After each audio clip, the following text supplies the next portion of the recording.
Bienvenidos a Comprensión de los Tiempos. Hoy vamos a dar lugar a nuestra cuarta clase en el estudio del griego en el Nuevo Testamento con el profesor Garavito. Vamos a orar y vamos a dar gracias a Dios por este día. Señor, gracias por la oportunidad que nos das de crecer, de aprender. Y Padre, te damos gracias por nuestro profesor. Bendice su vida, bendice su familia, su ministerio y gracias por su conocimiento y por regalarnos este tiempo, Señor. Gracias por tu amor. En el nombre de Cristo Jesús. Amén. Profesor Garavito, el Señor le bendiga. Bienvenido a esta cuarta clase. Sí. Gracias, hermanos, que yo siempre emocionado cuando llega esta hora, este tiempo, el poder compartir, conversar de estos temas y avanzar en el conocimiento de los idiomas bíblicos. La experiencia personal ha sido una herramienta, yo creo que vale decir, una herramienta poderosa, el tener el conocimiento de los idiomas bíblicos y poder abordar la escritura desde ahí. Así es que mucho ánimo a los hermanos que están iniciando.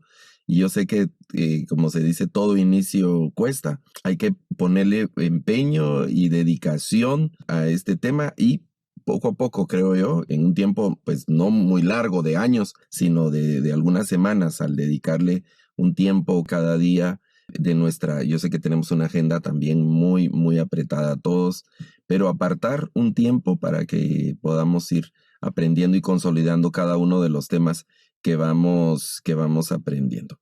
Hoy vamos a conversar de diferentes temas. Vamos a entrar ya a ver algunas cosas que tienen que ver con la gramática del idioma. Y hay que recordar algunas cosas. Yo quiero para esta clase recordar algo del alfabeto griego, que es de los temas que hay que tener en mente, y hemos dicho, ¿no? Aprenderlo de memoria y tenerlo así bien, bien, bien pulidito para que no tengamos inconvenientes al momento de intentar leer o reconocer algunas letras. Entonces vamos a leerlo, recordar que el alfabeto tiene mayúsculas y minúsculas. También hay reconocer los signos de cada una de las letras. Están la alfa, la beta, gamma, delta, epsilon, zeta, eta, tita, iota, kappa, lambda, mi, ni, xi, omicron, pi, rho, sigma, recordando la sigma que tiene dos formas, una cuando en minúsculas, una cuando está al inicio o en medio de la palabra y otra cuando está al final de la palabra, la letra sigma. La taf, la ypsilon, la phi, la chi, psi y omega. Esas son las letras del alfabeto, recordando también que hay 7 vocales, 7 letras que tienen una representación de sonido vocálico. Y también recordando que por asuntos de pronunciación, la Y, si ustedes ven, en las vocales no tenemos sonido de U, y ese sonido de U no siempre, pero en algunas ocasiones lo suple la Y y algunas veces los diptongos que estuvimos estudiando en la clase anterior. Aquí un cuadro de un resumen donde están todos los diptongos. Por ejemplo, el diptongo cuando se une la alfa y la iota, eso lo vamos a pronunciar como E. Por ejemplo, esta palabra griega, aquí están los trazos griegos y cómo lo vamos a leer, déjome. Y el diptongo está aquí al final, está alfa y la iota. Si no conocemos el tema de los diptongos, vamos a pronunciarla dejomai, pero no es una lectura correcta, sino el diptongo alfa y iota lo debemos leer como una E. Este sonido será como un sonido de E. Por eso vamos a leerlo déjome. Y la traducción es recibo. Los diptongos epsilon y iota, el otro diptongo puede ser omicron y iota, esos se van a pronunciar como una I. En esta palabra, por ejemplo, en la segunda sílaba hay un diptongo y solamente vamos a leerlo como ejis. El sonido de I, el diptongo epsilon iota, que es el ejemplo, pero puede ser Omicron, iota también. Y en ese orden, porque si primero aparece la iota, entonces ya no es diptongo y habría que leer cada letra. Ese significa tienes los diptongos alfa, ipsilon o epsilon, ipsilon. Se va a pronunciar como una V, av, ev. Y entonces, por ejemplo, el nombre de David se escribe en griego con una ipsilon y suena como una V, David, que es el nombre de aquel gran rey. Pero en otra configuración con otro grupo de letras, de consonantes griegas, ese mismo diptongo se podría pronunciar como af y ef. El sonido de la ipsilon pasa a ser como de F, como el sonido de F, como en esta letra aftos. Aftos, en esta palabra aftos, que es el pronombre personal él. Y el diptongo ita y el ipsilon se puede leer como iv y como if. Vimos en la clase anterior en qué circunstancias toma cada una de las letras. Solamente estoy haciendo un repaso aquí. Y entonces vamos a leer ese diptongo, lo vamos a leer ifsisa, en esta palabra griega que es toque flauta. El diptongo omicron ipsilon se va a pronunciar como U, que era lo que les decía del sonido de la U. Recuerdo que en alguna clase algún estudiante reaccionó, bueno, y no hay U, no hay sonido de U en el alfabeto, porque en el alfabeto no vemos que haya una U propiamente. Eso se suple con algunos sonidos en algunas palabras donde aparece la Y y en otros por el diptongo. Vamos a leer entonces acuo, esta palabra, y aquí en medio está el diptongo. Si ustedes observan, al final de esta palabra hay 3 vocales, pero el diptongo que está en medio lo vamos a pronunciar únicamente como U. Leemos esta palabra acuo, que significa oigo o escucho. Podría ser también yo escucho, yo oigo. Y el último diptongo es el diptongo ipsilon iota, que ese va a sonar también como una I, como en la palabra huíos, ¿verdad? Aquí podríamos leer huíos. La lectura correcta deberá ser ios, porque el primer diptongo solo lo vamos a leer como una I. Bueno, ese es el tema de los diptongos que estudiamos en la clase anterior, de la clase pasada. Ahora vamos a tomar un nuevo tema porque vamos a hablar de algunos asuntos ya gramaticales del griego. Y para esto es el tema del verbo. Hoy vamos a ver algunas cosas y en clases siguientes vamos a ir completando algunos temas que tienen que ver con el verbo. Y hoy vamos a hacer como una introducción al verbo y a otros elementos gramaticales. Platiquemos de eso. Antes de hablar del verbo griego, vale la pena conversar acerca de algunas características que tienen que ver con el verbo en español. ¿Cómo se comporta el verbo en español? Hacer las comparaciones del verbo griego. Por ejemplo, en esta oración, Juan pinta la casa. El verbo es la palabra pinta. Y esta palabra que tenemos en esta breve oración, que la hemos visto los que estuvieron antes en el curso de hebreo, la usamos exactamente esta misma oración para hablar de cómo se comporta el verbo hebreo. Y ahora que estamos viendo griego, esta misma oración en español nos va a servir para comparar cómo se comportan los verbos griegos. A partir de esta palabra pinta, en los verbos en español hay por lo menos 6 elementos que se pueden analizar. Están aquí el listado: la persona, el número, el tiempo, el aspecto, el modo y la voz, que son asuntos gramaticales característicos del verbo en español. Aquí estamos haciendo ahora una aproximación al verbo en español. Entonces, cuando hablamos de persona, en esta oración vamos a decir que es tercera persona el tema de este verbo, porque estamos hablando de él, es tercera persona. El número es singular porque solo estamos hablando de una persona, de Juan.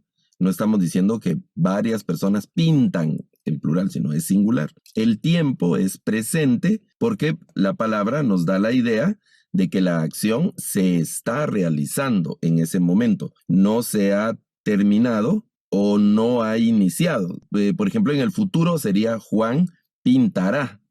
No ha iniciado, va a ocurrir más adelante, pero ahorita no ha iniciado. O que ya terminó. Juan pintó la casa, sino que es una acción que está ocurriendo. Juan pinta la casa. Eso es presente. Hay muchas más cosas que analizar ahí, pero ahorita vamos a decir que es presente. El aspecto en los verbos en español, el aspecto tiene que ver con si la acción está terminada o no. Entonces, esta acción no está terminada porque Juan está pintando en este momento la casa y eso es un aspecto imperfecto. Estamos en español. Recuerden que estamos haciendo el análisis en español. Entonces, decimos que el aspecto del verbo es imperfecto porque no ha concluido. Si fuera pasado, por ejemplo, Juan pintó la casa, eso ya inició a pintar y terminó. Bueno, eso ya sería el aspecto perfecto porque la acción terminó, concluyó. Nosotros tenemos también varias cosas ahí en español. El modo es indicativo porque solo estamos diciendo que Juan pintó la casa. No estamos diciendo cómo la pintó, no estamos diciendo en la actitud en que la pintó o el deseo o por qué la pintó, sino solo estamos diciendo que la pintó. Eso es todo.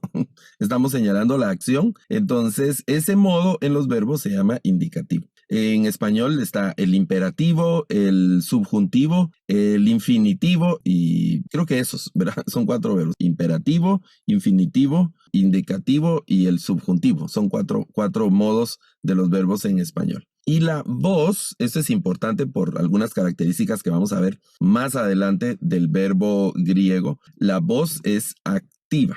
De eso vamos a hablar más adelante un poco más despacio porque el verbo griego se caracteriza también por variaciones verbales a partir de la voz verbal. Esto es activa. La voz en los verbos puede ser de 3 formas. Puede ser activa, puede ser pasiva y puede ser reflexiva. En español se llama reflexiva. En griego, la voz reflexiva se conoce también como voz media. Aquí es voz activa porque el sujeto, que es Juan, es quien está ejecutando la acción, está pintando. Juan está pintando. Eso es la voz activa de los verbos. Fíjense, esta pequeña oración hemos analizado estos verbos y todos los verbos en español se puede hacer un análisis como este. Y este es el análisis básico de los verbos. No es un análisis, vamos a decir, como exhaustivo, como más detallado, profundo, sino es un análisis básico de los verbos. Y yo lanzo casi siempre, algunas veces lo olvido, y lo hacemos en cursos de homilética, pero lanzo este análisis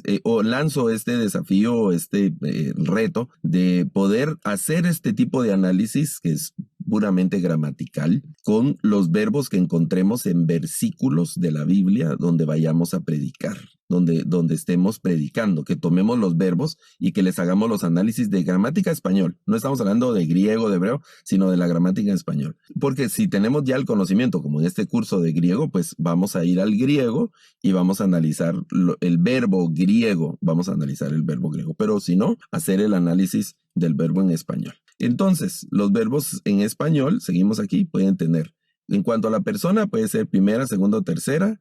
En cuanto al número, puede ser singular y plural. En cuanto al tiempo, puede ser pasado, presente y futuro, que son los tiempos verbales básicos, aunque hay otros tiempos verbales derivados de cada uno de estos. Es decir, hay varios pasados en español, varios presentes, varios futuros. Eso va a pasar también en griego, que hay diferentes formas del tiempo verbal en griego. El aspecto, que puede ser perfecto o imperfecto. El modo, que puede ser infinitivo, indicativo, imperativo o subjuntivo. La voz, esto también nos vamos a detener a conversarlo de los verbos en griego. La voz puede ser activa, puede ser pasiva o puede ser reflexiva o voz media, se dice. Por ejemplo, en voz activa es la oración que tenemos, Juan pinta la casa.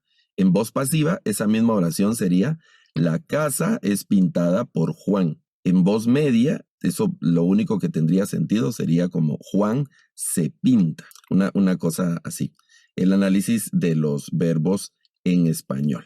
También en español nosotros tenemos otros elementos, el infinitivo, que son las formas no personales, se llaman, que terminan en ar, er, ir. El verbo griego, la forma básica, ya es una forma conjugada también. Vamos a hablar de eso. Los participios, los gerundios, el tema de verbos fuertes y verbos irregulares. Regulares o irregulares se conocen también, por ejemplo, en hebreo son fuertes y débiles. En español y en griego les vamos a llamar regulares o irregulares, que son los verbos que pierden la raíz, que cambian de forma así muy dramática cuando entran en algún tipo de conjugación.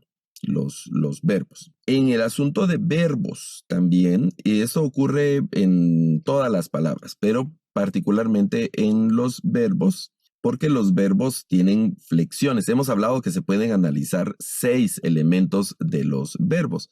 Eso es diferente con sustantivos y adjetivos, que los sustantivos y los adjetivos tienen como 3 elementos que se pueden analizar. Los verbos tienen más cosas que analizar y que lo señalan con los sufijos o los prefijos que algunos verbos tengan. Por ejemplo, nosotros tenemos en cuanto a persona, la primera persona del singular, por ejemplo, usando el verbo escuchar, y vean, en rojo está la variación y en azul está la raíz. Y he puesto yo los pronombres para hacerlo más claro y más enfático. La primera persona en singular es yo escucho y la raíz se mantiene, ¿no? En plural, nosotros escuch y vea, la raíz es la misma. Amos es el sufijo o la desinencia que marca la variación de persona y la marcación de número, que puede ser singular o plural. La segunda persona, tú escuchas, ustedes escuchan. Aquí, en la segunda persona, nosotros usamos también el usted, y podría ser usted escucha. O también usamos el vos en Latinoamérica, puede ser vos escuchás, ¿verdad? La tercera persona, él o ella escucha, ellas escuchan. Entonces, yo marqué aquí, con este ejemplo, en amarillo, la raíz del verbo. También se conoce como tema, el tema verbal. El tema verbal es la parte invariable en los verbos que son regulares, es decir, que se comportan igual en todas las conjugaciones.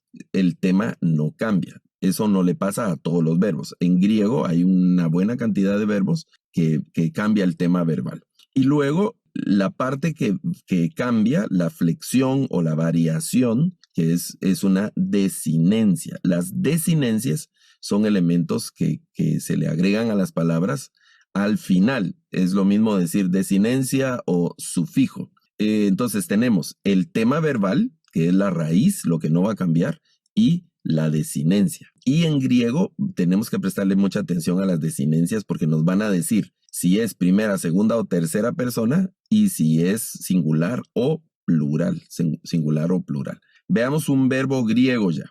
Hemos estado hablando de diferentes cosas y conversemos ahorita de un verbo griego. Por ejemplo, el verbo escuchar o el verbo oír, que es el verbo akouo. La forma básica de los verbos griegos va a ser la primera persona en singular, akouo. En un diccionario, en un léxico griego, vamos a encontrar esta palabra, el verbo akouo, y va a decir escuchar en infinitivo. Ya nosotros sabemos que la forma básica del verbo griego es la primera persona del singular, como yo escucho. Esa sería la forma básica. Para nosotros en español, la forma básica es el infinitivo, escuchar. Por eso es que vamos a encontrar en un léxico akouo y en español va a decir escuchar. Pero tengamos siempre en mente que la palabra akouo ya es la primera conjugación del verbo. Y aquí he puesto resaltado, espero que lo puedan distinguir, resaltado la desinencia que marca. Por ejemplo, aquí tenemos primera persona singular, akouo sería yo escucho. Son verbos en presente, tiempo presente del verbo griego.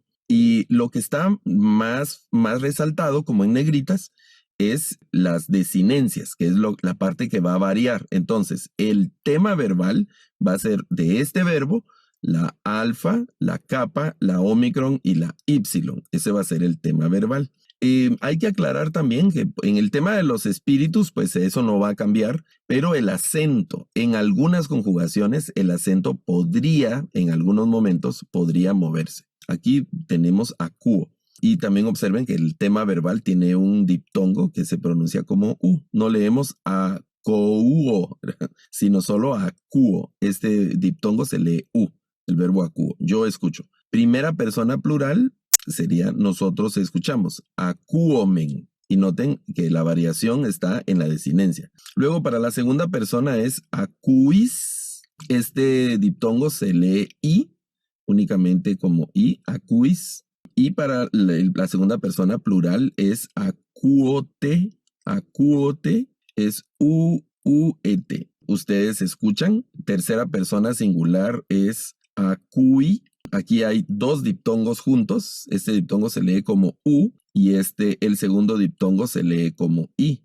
Y tercera persona plural, este diptongo se lee como u y aquí hay una omicron que vamos a leerla, entonces es uosi, acuosi. Noten, aquí hay dos diptongos iguales, vamos a leerlo como doble, en realidad es w, acuusi. Muy bien, entonces aquí tenemos ya solamente las desinencias. La primera persona de estos verbos en presente, la desinencia es una omega, solo se lee o. Yo no he puesto el tema verbal aquí, ¿verdad? Solamente están las desinencias. La segunda persona se lee is, la tercera persona del singular es i, la primera persona del plural es omen, la segunda persona del plural es ete y la tercera persona del plural es usi. Podemos aprender estas desinencias como de memoria: o, is, i, omen, ete, usi. Eso podemos grabarlo así casi como una cancioncita. O, is, i, omen, ete, usi, que son los sufijos o desinencias de los verbos en presente. Luego tendríamos que ver el tema verbal. ¿Cuál es el tema verbal? Aquí hay otro verbo. Es el verbo lego, que es el verbo decir o el verbo hablar. Esta es la forma que vamos a encontrar en un diccionario, el verbo lego. Y vean el tema verbal. Es una lambda, una epsilon y una gamma. Es el tema verbal. Es la palabra lego, que es escuchar. Es escuchar. Entonces tengo lego, legis, legi, legomen, leyete y legusi. Y aquí hay que tener en cuenta también las variaciones de pronunciación de la gama que hemos visto en una de las clases anteriores. La variación de pronunciación de la gama. Lego, legis, legi, legomen, leyete, legusi. El tema verbal en la escritura es igual. En la pronunciación tiene pequeñas variaciones por el comportamiento de la gama junto a otros sonidos. Y observen, las desinencias son o, is, i, omen, ete, usi. Las mismas desinencias de estos verbos. Estamos viendo verbos regulares de conjugaciones en presente. Y leemos lego, legis, legi, legomen, leyete, legusi. Del verbo lego, que es el verbo hablar, teniendo en mente ahí el comportamiento del tema verbal y las desinencias. Ahora con el verbo tener, que es el verbo ejo. Yo tengo, tú tienes y así es el verbo ejo. Y están las mismas desinencias. O, is, i, omen, ete, usi. Recuerden que estamos viendo ahora verbos que son regulares.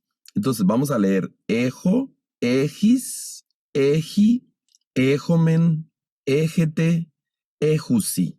Yo tengo ejo, tú tienes ejis, él tiene eji, nosotros tenemos ejomen, ustedes tienen ejete, ellos tienen ejusi.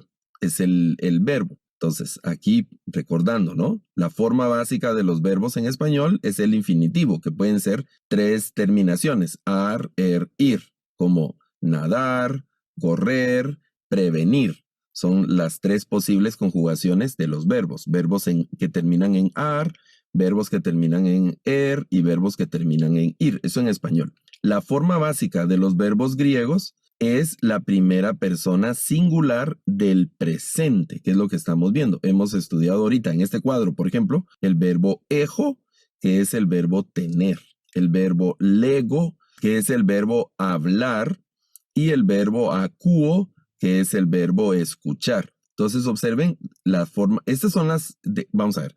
De esta forma van a estar los verbos en un léxico. Si yo busco, por ejemplo, ejomen en un léxico, no lo voy a encontrar.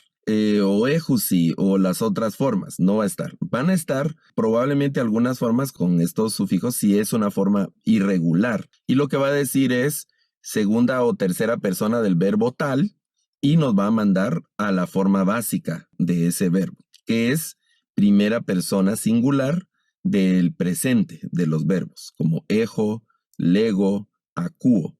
Son las formas verbales. Vamos a tomar algunas lecturas de conjugaciones verbales, como haciendo un ejercicio, siempre con verbos de tiempo presente en griego. Esta frase, legi seos que acui o antropos. Legi seos que acui o antropos. Es la lectura de esta frase. ¿Qué encontramos? Vean, lo primero, aquí hay varias cosas, ¿no? Pero lo primero que vamos a reconocer es formas verbales que aparecen aquí en esta frase. Aquí está la forma de leída, la forma para ser leída. Legi seos que acui o antropos. Y reconocemos este verbo que tiene el sufijo o la desinencia de tercera persona. La traducción sería, habla Dios y escucha el hombre. La palabra antropos es la palabra hombre. La palabra zeos es la palabra Dios. Esta es la conjunción que. Hay otras palabras en griego que vamos a estudiar que tienen estas mismas funciones como de conjunciones. Y la otra forma verbal que tiene el tema que hemos estado estudiando y el sufijo o la desinencia de tercera persona. Y, que es ese diptongo epsilon iota. Ese diptongo es legi y aquí acui. Acui son las formas verbales. Y ahora tenemos algunos sustantivos. Y en esta frase aparece esta O, es una ómicron, se lee O, con ese espíritu, es el espíritu rudo ese, y es el artículo, una forma de artículo, que no hemos platicado de los artículos, pero aquí ya teniendo esta frase, tenemos esta forma de artículo. Y entonces la traducción, vamos a decir, Dios habla y el hombre escucha. El griego dice, habla Dios y escucha el hombre, digamos, por la gramática del griego que se coloca primero el verbo. Nosotros en español ponemos primero el sustantivo y luego va el verbo, ¿no? Esa es nuestra sintaxis. Recuerden que cuando hablamos de estructura de las oraciones y hablamos el orden de las palabras en las oraciones, estamos hablando de sintaxis, de la sintaxis. Por eso aquí ya en esta traducción lo hemos puesto de acuerdo a la sintaxis del español. Dios habla y el hombre escucha. Dios habla y el hombre escucha. Si nos apegamos a la estructura del griego, diríamos habla Dios y escucha el hombre. Tiene sentido en español, no suena mal, pero no es la sintaxis usual del español. Entonces, eso son algunas consideraciones en relación al verbo del griego. Vamos a conversar ahora acerca, este es un tema que vamos a ir viendo en el curso de las siguientes clases también. Y aquí vamos a hacer la introducción este día a los casos gramaticales del griego. Son 4 por ahí el tema de los casos griegos. Y hay un quinto caso de los casos griegos y vamos a ver de qué se trata. Vean este ejemplo, siempre con la frase de Juan que está pintando ahí su casa. Vamos a hacer algún análisis. En el primer nivel, solo tenemos la palabra Juan, ¿verdad? Eso solamente es un sustantivo. En el siguiente nivel ya tenemos 2 palabras. Estamos diciendo Juan pinta. Ya estamos diciendo algo de Juan, que Juan está haciendo algo. Aquí solo decimos Juan, es un sustantivo. Nos estamos refiriendo a una persona que se llama Juan, nada más. Pero no estamos diciendo nada más, solo que es Juan. Luego en la siguiente frase ya tengo el sustantivo Juan y estoy diciendo algo de él, que estoy diciendo que pinta. Esto es un verbo, entonces estoy hablando de una acción de Juan. Bueno, tengo un sustantivo y tengo un verbo. Eso ya hace de esta frase una oración. Entonces aquí, como es una oración, el sustantivo está en función de sujeto y el verbo está en función de predicado de esta oración. Vean el siguiente nivel, ya agregamos un elemento más, la casa. Juan pinta la casa. Entonces, sigo teniendo el mismo sustantivo, sigo teniendo el mismo verbo, pero ahora tengo un tercer elemento. Ahora, sigo teniendo siempre el sustantivo y el mismo verbo, pero el tercer elemento ahora es el objeto directo, porque estoy diciendo que Juan pinta, pero ahora ya sé qué es lo que pinta. Juan pinta la casa. Juan pinta la casa. Entonces, la acción de pintar, que es la que está ejecutando Juan, es sobre la casa. Ahora tengo siempre el sujeto y el predicado se extendió, porque ahora ya no solo tengo el verbo, sino que tengo el objeto directo. En el siguiente nivel, siempre voy a tener el mismo sustantivo, tengo el mismo verbo, tengo el objeto directo, pero agregué un cuarto elemento a esta oración.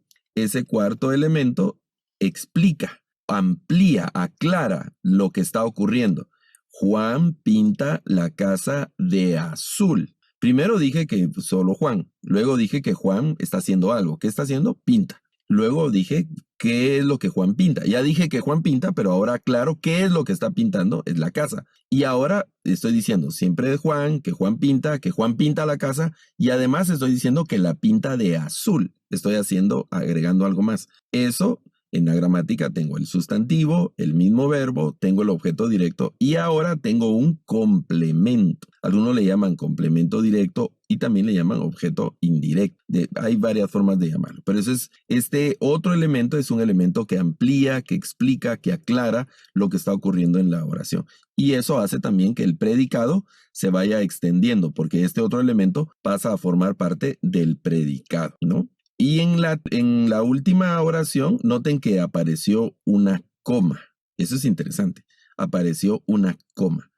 Esta coma le da otro sentido a la oración. Esa pequeña coma es una coma vocativa, le vamos a llamar. Y eso le cambia totalmente el sentido a la oración, porque hasta aquí, estas 3 oraciones anteriores son oraciones que están en modo indicativo. Porque lo único que estoy diciendo es que Juan está pintando la casa. Nada más, solo lo estoy contando, ¿verdad? Que Juan pinta la casa. Eso, el tono, el modo de eso se llama indicativo. Pero ahora, con esta coma, se le cambia el modo a la oración. Es una coma vocativa. Y estoy diciendo, Juan pinta la casa.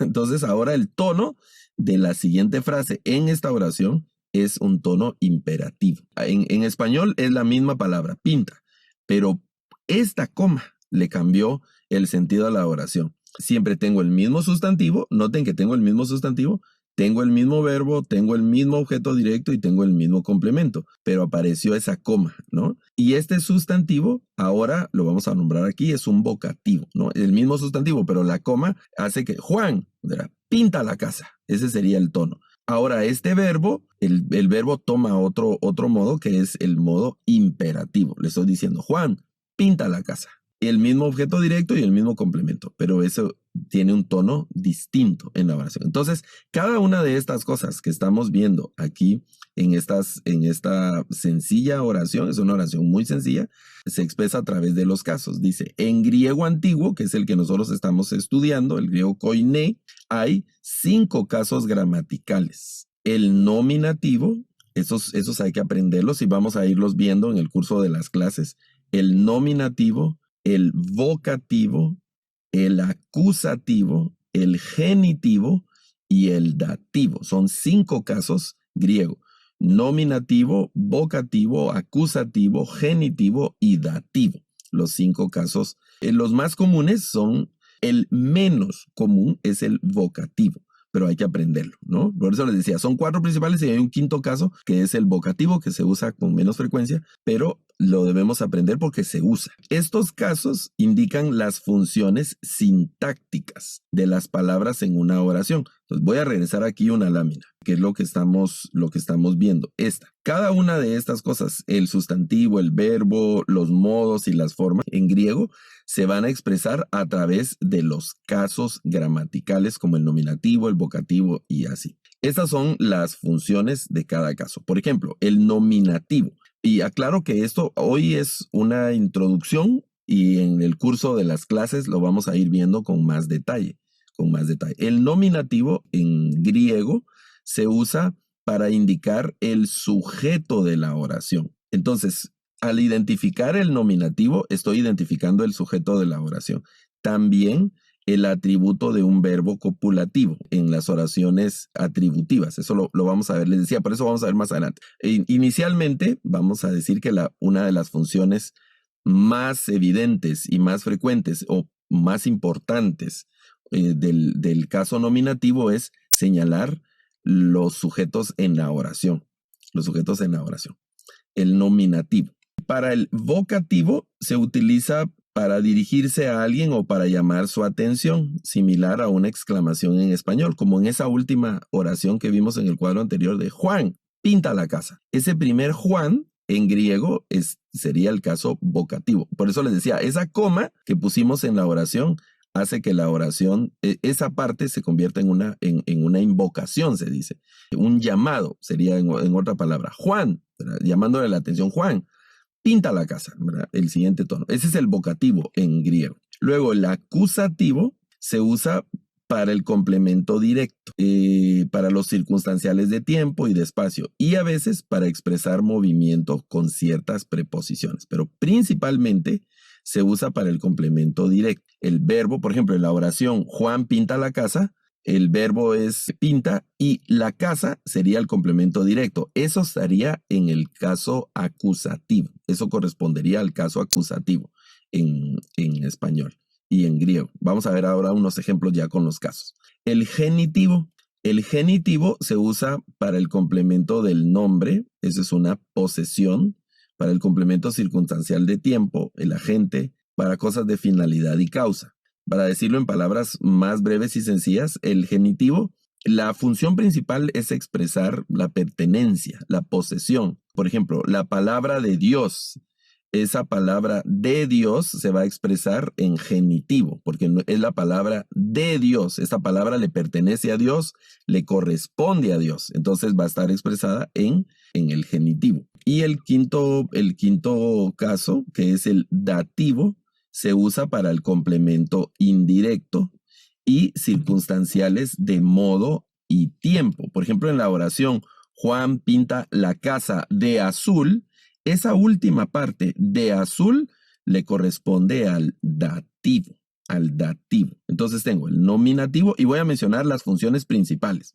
El nominativo principalmente para señalar el sustantivo, el sujeto de la oración. El vocativo es como un llamado, como captar la atención, como en la oración Juan, pinta la casa. El acusativo que señala el objeto directo. El genitivo que expresa la posesión, la pertenencia. El dativo señala el objeto indirecto o el complemento que hemos visto. Esos serían los casos en griego. Veamos algunos ejemplos ya del nominativo. Esto es singular y plural del sustantivo griego. Y aquí estamos ya en la introducción a las formas básicas del sustantivo y junto con el artículo. Por ejemplo, tengo esta primera O es el artículo. Vean, aquí está en singular O y el está en plural. Y se lee I, ¿verdad? O, I. Entonces, voy a leer o antropos y observen, aquí está la desinencia. Eso está en singular y antropos es hombre. Aquí dice el hombre. Y si quiero decir los hombres, pues voy a usar el artículo en plural que se lee y antropí.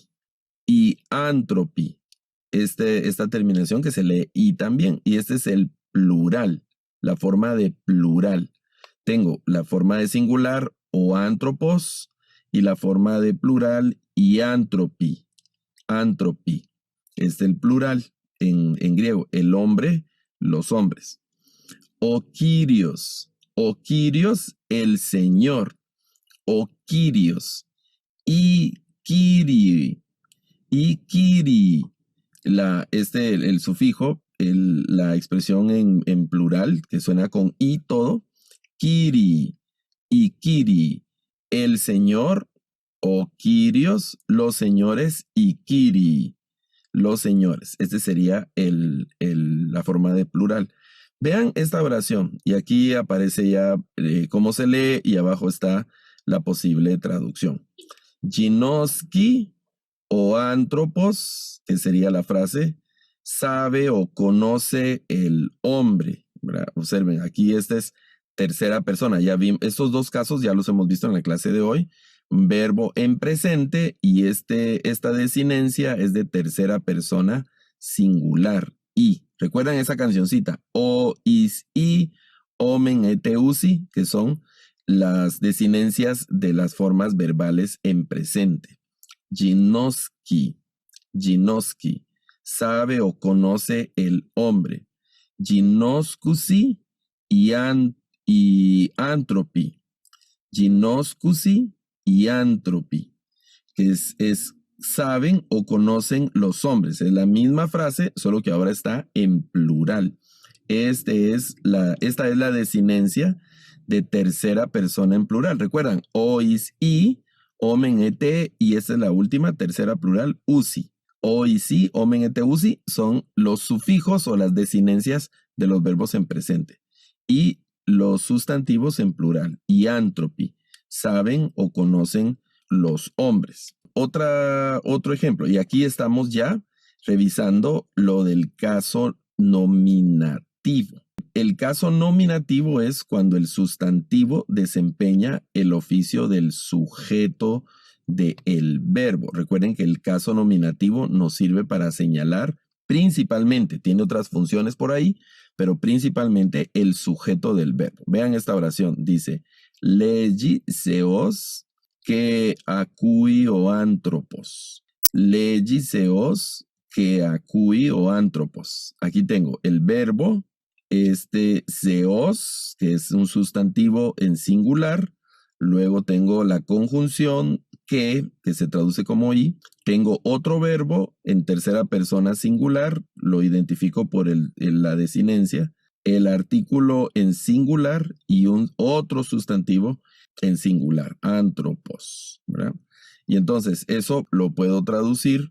Dios habla y escucha el hombre. Es decir, el hombre, que es el sustantivo, escucha. Este es una especie de sujeto y este es el verbo que le corresponde a este sujeto. Este es otro sujeto y este es el verbo que le corresponde a ese sujeto. Entonces, estas palabras griegas, esos sustantivos, se dice que están en caso nominativo. Vean las desinencias, acá abajo, las desinencias del caso nominativo. Este es el artículo y esta es la desinencia que le corresponde al artículo, a los sustantivos que están en singular del caso nominativo.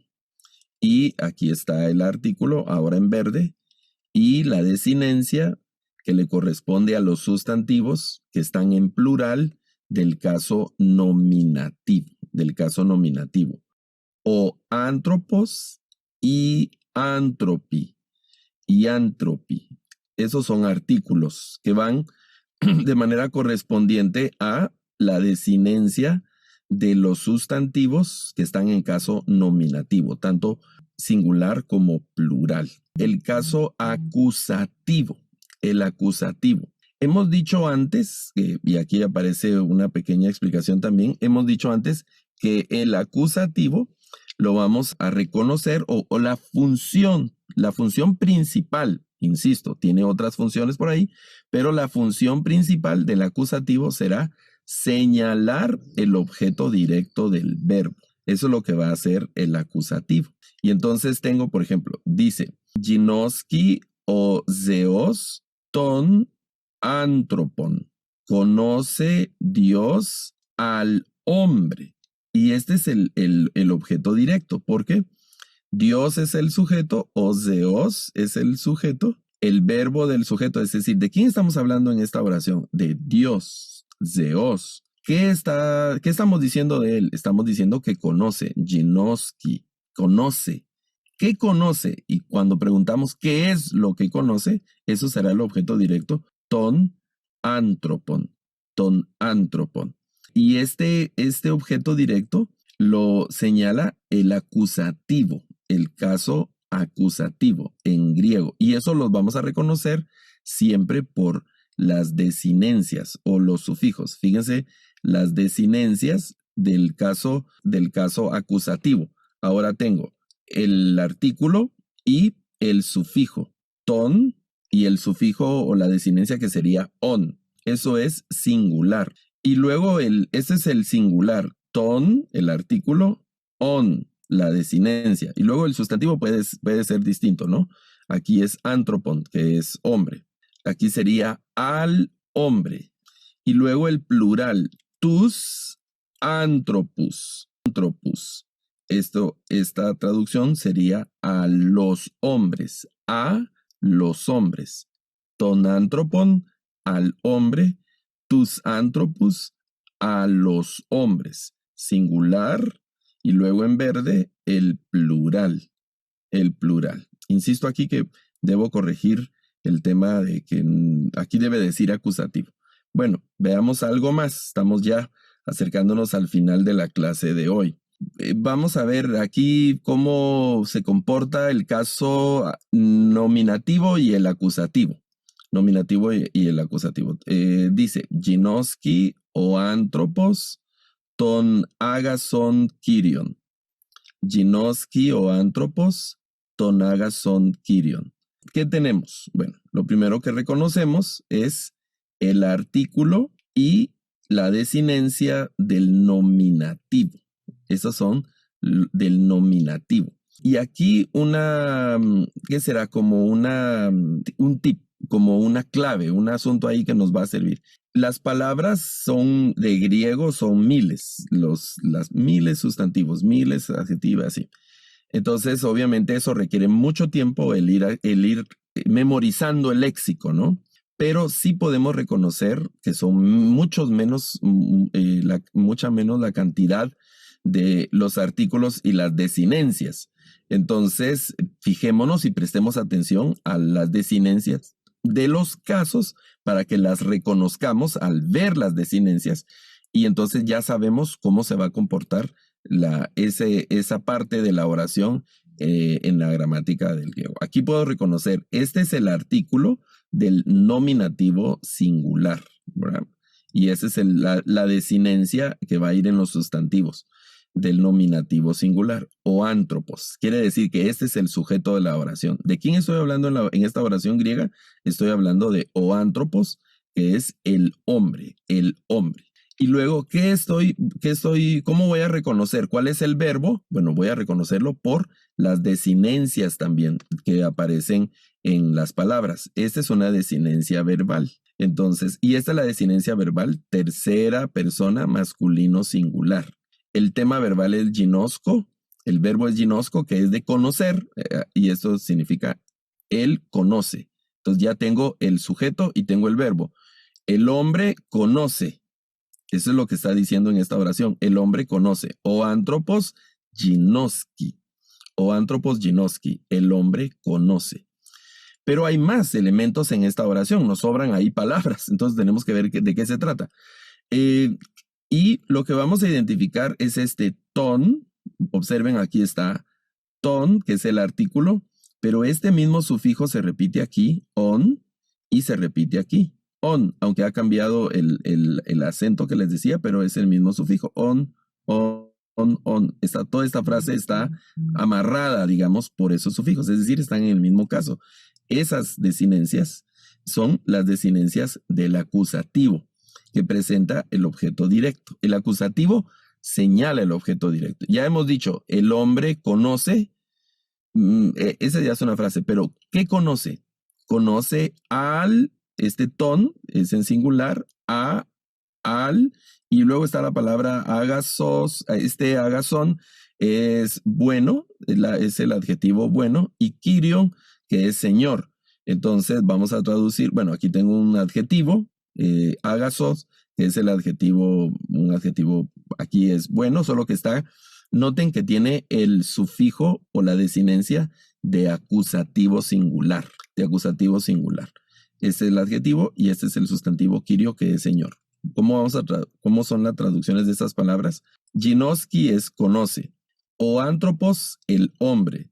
ton es al, agazón es buen, está en acusativo, Señor. Entonces podríamos traducirlo. El hombre conoce al buen Señor. Ginoski o antropos, ton agazón Kyrion. Ginoski o antropos, ton agazón Kyrion. El hombre, que es el sustantivo, y aquí ya lo he colocado en esta última oración, ya lo he colocado en la sintaxis del español. El griego, noten que el griego tiene los elementos distribuidos, organizados de una manera distinta al español. Entonces tenemos que colocarlo ya en la traducción, hacerlo con la sintaxis, la estructura que usamos naturalmente, usualmente en el español.